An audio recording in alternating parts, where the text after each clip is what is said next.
కనకపు సింహాసనమున సునకము కూర్చుండబెట్టి శుభలగ్నమునను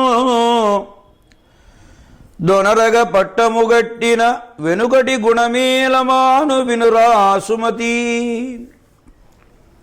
సుమతి శతకంలోని 26వ పద్యం. బంగారు సింహాసనం మీద మంచి ముహూర్తాన్ని నిర్ణయించి ఒక కుక్కను కూర్చోబెడితే ఆ కుక్క తాను ఉన్నటువంటి స్వభావ సిద్ధమైనటువంటి వెనకటి గుణాన్ని ఎలా మానుతుంది అంటే, ఆ వెనుకటి గుణం వదలడం అంత సులభమైన విషయం కాదు. అనర్హుడైనటువంటి వారిని అందలమెక్కించినా వాడు అనర్హమైన లక్షణాలు కలిగి ఉంటాడు తప్ప అర్హత రాదు అని చెప్పడం ఉద్దేశ్యం.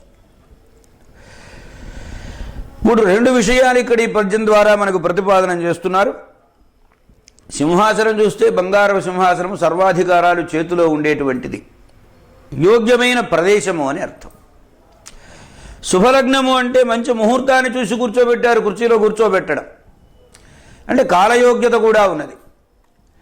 స్థానయోగ్యత కాలయోగ్యత ఉన్నప్పటికీ స్వభావ సిద్ధమైనటువంటి గుణాలను ఏ ఒక్కరూ కూడా మార్చుకోలేరు అనేటువంటిది ఈ పద్యంలో చెప్పినటువంటి పరమ తాత్పర్యం.